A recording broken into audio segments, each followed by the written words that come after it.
Okay, so we'll start right away then. It's a pleasure for me to announce the opening of this first international conference on the Inklings, being not only the first international conference on the Inklings here, but probably the first conference on the literature written by these writers ever to be held here at Vitoria, at this university. So it's a great pleasure to be able to announce this, and it's also a pleasure to be able to have such prominent Tolkien scholars come from abroad to attend this conference and to give their views on the particular topic that we have decided to focus on during this conference, which is fantasy and national discourse.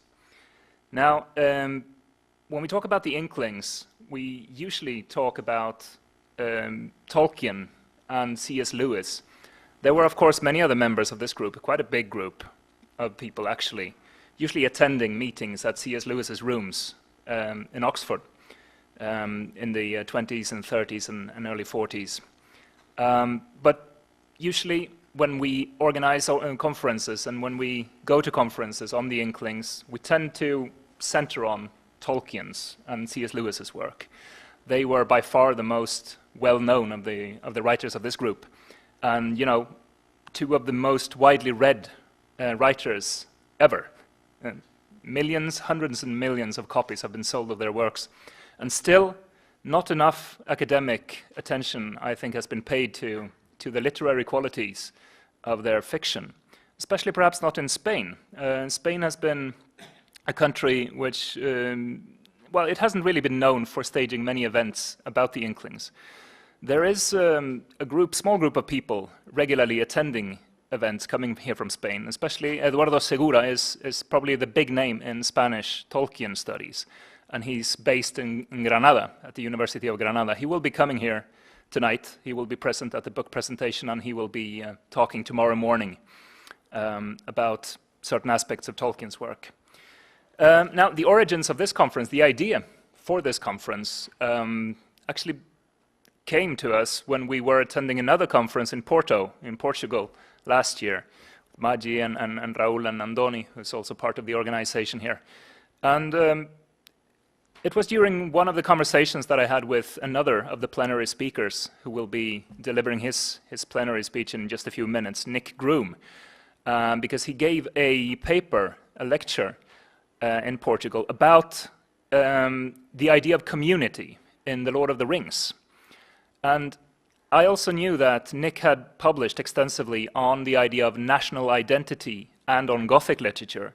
So we came up with the idea to unite these different topics: fantasy literature, national discourse, and, well, the Inklings, if you wish, and especially Tolkien then. So we might ask ourselves, what nation, what is a nation, right? And the idea that I want to stress during this conference, and I'm not sure that the rest will, but my intention is to conceive of the concept of a nation as an imagined community. It's not a politically established entity, but it's an imagined community, spontaneously arisen, as opposed to the idea of a state. A state would be this political entity, and sometimes artificial, right? But the idea of an imagined community is obviously very strong in fantasy literature, where you have to imagine everything you write about to begin with.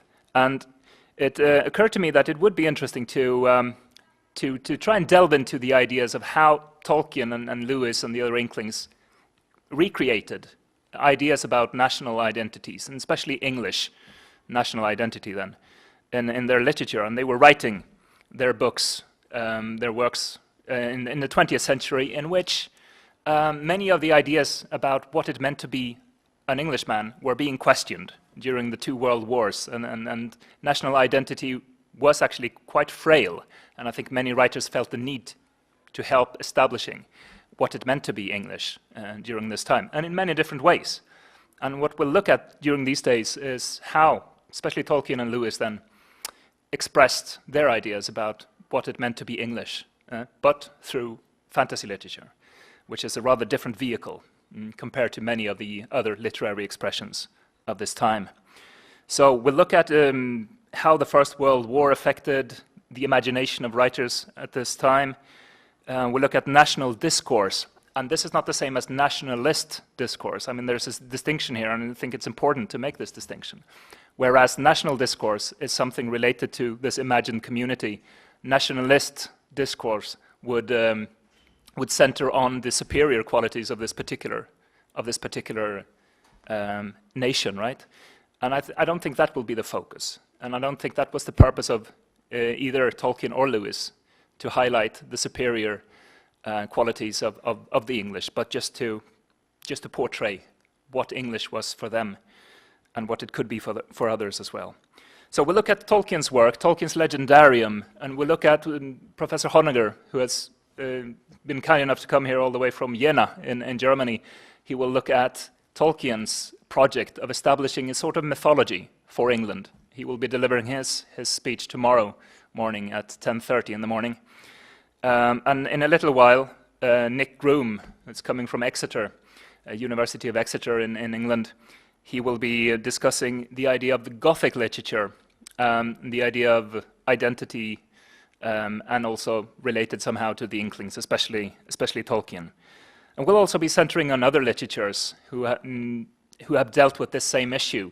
For example, the tradition of compiling folk tales that was a 19th century thing mainly, but it also kept existing in the 20th century. We'll look at the literature compiled by the Brothers Grimm in Germany, and what that did to the establishment of German identity, national identity too.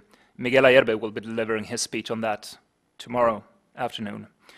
And as you have seen also, we have a stand with books just outside the doors here, books written by some of the people who are attending this conference, who are giving their speeches here. So make sure that you take a good look at them afterwards in the break or whatever, and to see what they can offer.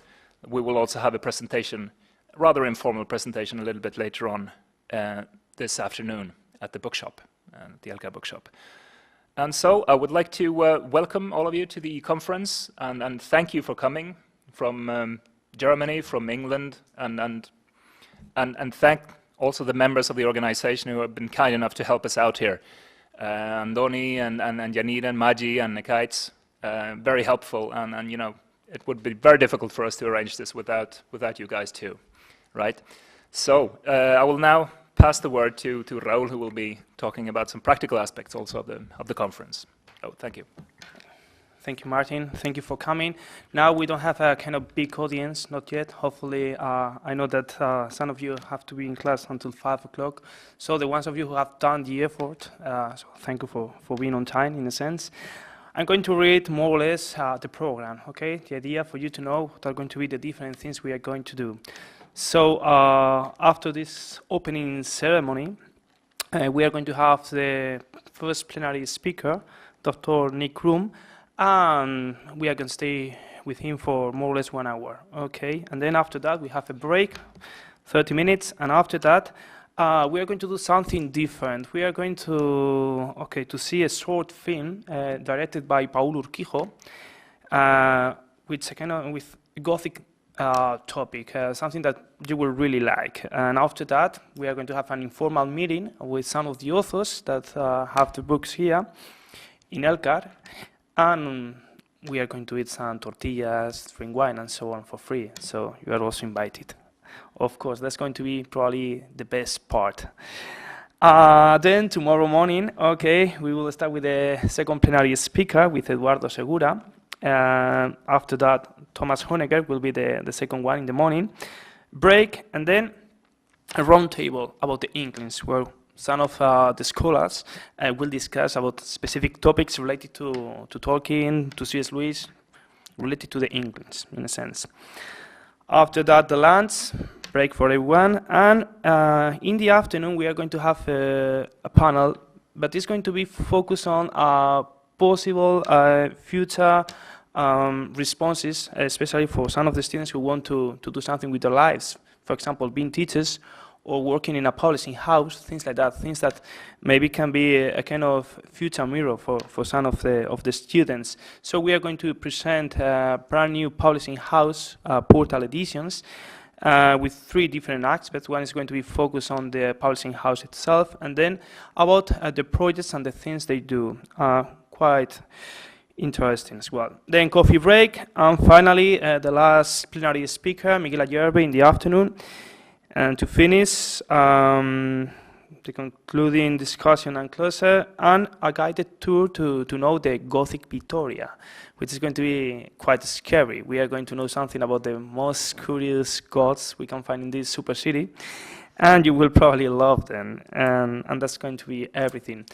So just in less than 10 minutes, Nick will be the first one in starting and opening our first international conference about the Inklings. The first, but not the last, of course. Thanks for coming.